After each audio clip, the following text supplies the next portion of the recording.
What is vector? Define vectors and position vectors. एक physical quantity, the physical quantity having magnitude and direction is called vector. कोई भी physical quantity हो जिसके अंदर magnitude हो और डायरेक्शन हो उसे हम वेक्टर कह सकते हैं. एक वेक्टर क्वांटिटी को रिप्रेजेंट किया जाता है अल्फाबेटिकल लेटर के साथ, जिसे विद एरो, और उसके ऊपर एक एरो लगाया जाता है. मिसाल के तौर पे फोर्स एक वेक्टर है जिसको रिप्रेजेंट किया जाता है हेप और एरो के साथ. इसी तरह वेलोसिटी एक वेक्टर है जिसको वी और एरो के साथ बयान किया जाता है. ग्राफिकली अगर हम देखें तो एक एरो लाइन जो है विद फिक्स्ड स्केल, ठीक है, रिप्रेजेंट करता है एक वेक्टर क्वांटिटी को. मतलब यहाँ पे कई वेक्टर्स हैं, तो यहाँ पे एक फिक्स्ड क्वांटिटी है जिसके ऊपर एक एरो लगा हुआ है. तो ग्राफिकली एक फिक्स्ड मैग्नीट्यूड वाली लाइन जिसपे एक एरो लगा हुआ हो तो ये वेक्टर को डिनोट करता है. अगर हम देखें यहाँ पे मैथमेटिकली एक वेक्टर को देखा जाता है A arrow is equal to A mod arrow and A cap.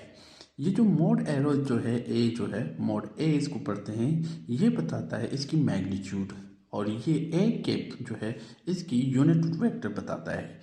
Unit vector मतलब कदम इसके 1 2 3 4 कितना जो है इसका मैग्नीट्यूड किस डायरेक्शन में जा रहा है, एक्स एक्सिस की तरफ वाई एक्सिस की तरफ, हमें यूनिट वेक्टर बताता है.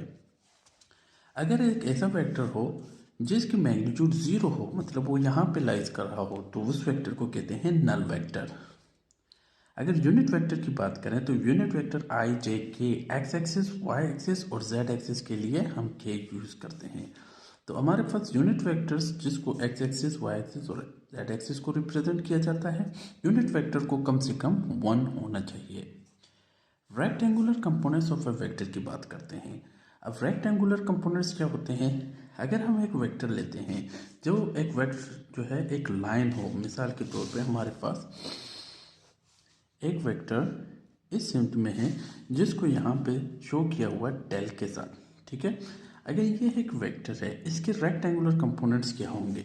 सबसे पहले हम क्या करेंगे, एक वेक्टर लेंगे जो, सॉरी ये डेल नहीं बल्कि ए है, ए जो एक एंगल बना रहा है थीटा, ठीक है, सही है. अब ये लाई करता है एक्स एक्सिस और वाई एक्सिस के ऊपर, ठीक है, एक्स और वाई एक्सिस पे लाइज कर रहा है. अब इसके कंपोनेंट्स क्या होंगे? कंपोनेंट्स की मतलब है अज्जा, इसके पार्ट्स क्या होंगे? अगर हम यहाँ देखें तो ये एक्स एक्सिस पे भी लाई कर रहा है और वाई एक्सिस, मतलब ये एक्स एक्सिस की तरफ भी बढ़ रहा है और वाई एक्सिस की तरफ भी बढ़ रहा है. अगर हम यहाँ से डॉट लाइन ड्रॉ करें तो हमारे पास इस वेक्टर का साया यहाँ पे भी बनेगा, ठीक है, जिसमें हम कहेंगे ए एक्स, ठीक है, कौन से यूनिट डायरेक्शन में? आई के डायरेक्शन में है. अगर इसी तरह हम यहाँ पे ड्रॉ करें तो हमारे पास एक वेक्टर यहाँ पे नज़र आएगा जो कि किसकी डायरेक्शन होगी? ए वाई जे यूनिट वेक्टर की डायरेक्शन, जो वाई एक्सिस की डायरेक्शन और ये एक्स एक्सिस डायरेक्शन. हम जानते हैं ए वाई जे और ये साइड दोनों बराबर हैं, ये दोनों बराबर हैं, चाहे आप यहाँ से लो या यहाँ से लो. तो शेडो ऑफ वन वेक्टर्स, तो ये एक वेक्टर से हम कितने शेडोज निकाल सकते हैं? 2. तो इससे हमें पता चलता है कि हमारे पास अगर हम नाम दे दें, जैसे कि यहाँ पे दिखा गया है 0 सी और पी, ठीक है, एक वेक्टर है जो ओ सी है जिसका शेडो बन रहा है ओ बी, ठीक है, और बी सी, ठीक है. अगर हम दोनों को एक वेक्टर को लेते हैं तो 2 कंपोनेंट्स बनाते हैं, तो इसको कहते हैं rectangular components of a vector, ठीक है. और ये राइट एंगल ट्राइंगल की सिम्ट बनते हैं. अगर इसको लिखा कैसे जाता है?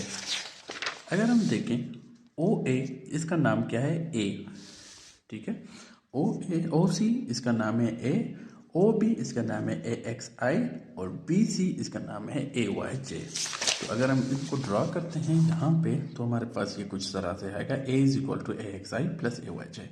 अगर हम इसको एंगल के साथ डिफाइन करें तो एक arrow is equal to a cos theta जो है एक्स एक्सिस पे बनता है और साइन थीटा वाई एक्सिस पे बनता है.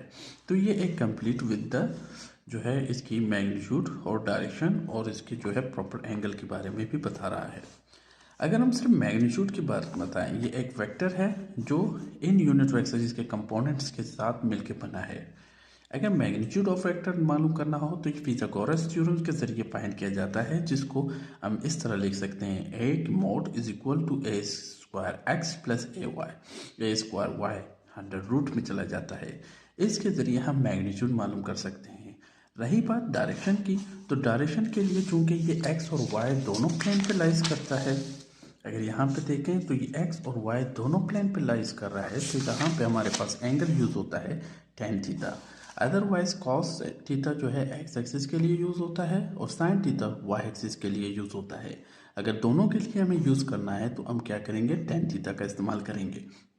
tan theta is equal to a y मतलब perpendicular divided by base a x.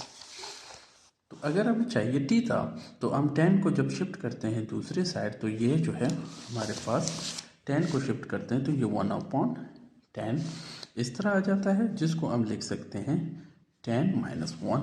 ठीक है, इसको पढ़ते हैं tan इनवर्स। ठीक है, अब tan इनवर्स इस तरफ आ गया, ए वाई और ए एक्स ये बन जाते हैं थीटा मतलब एंगल। तो फिर से रिपीट करते हैं, हमने पढ़ा आज वेक्टर्स क्या होते हैं, ग्राफिकली इसको कैसे डिफाइन किया जाता है, मतलब इस ग्राफ में कैसे डिफाइन किया जाता है, इसका मैथमेटिकल फार्मूला क्या है, इसके मैग्नीट्यूड को कैसे लिखते हैं, यूनिट वेक्टर को कैसे लिखते हैं और इसका वेक्टर है कैसे जो है शो होता है। अगर कोई आपसे पूछते तो रेक्टेंगुलर कंपोनेंट्स बताएं, तो इसका मतलब एक वेक्टर के शेडोज कितने एक्सिस पे बन रहे हैं। अगर 2 एक्सिस पे बन रहे हैं तो हमारे पास रेक्टेंगुलर कंपोनेंट्स जो हैं ए एक्स और ए वाई होगा विद यूनिट वेक्टर। अगर इसको एंगल के साथ डिफाइन करें तो एक्स एक्सिस पे cos थीटा बनता है और साइन जो है वाई एक्सिस पे बनता है। ये काम यहाँ पे कंप्लीट। अगर कोई पूछता है रेक्टेंगुलर कंपोनेंट्स के साथ इसके जो है मैग्नीट्यूड भी बताएं, तो हम पिथागोरस थ्योरम का ये फार्मूला यूज़ करते हैं। अगर कोई कहता है डायरेक्शन बताएं, मतलब बोथ एक्स और वाई दोनों कंबाइन करके, तो हमारे पास tan थीटा इसकी डायरेक्शन को शो करता है, जिसके ज़रिए हम एंगल मालूम कर सकते हैं थीटा हमें दे देता है एक फार्मूला, जिसके ज़रिए हम उसकी एंगल भी मालूम कर सकते हैं।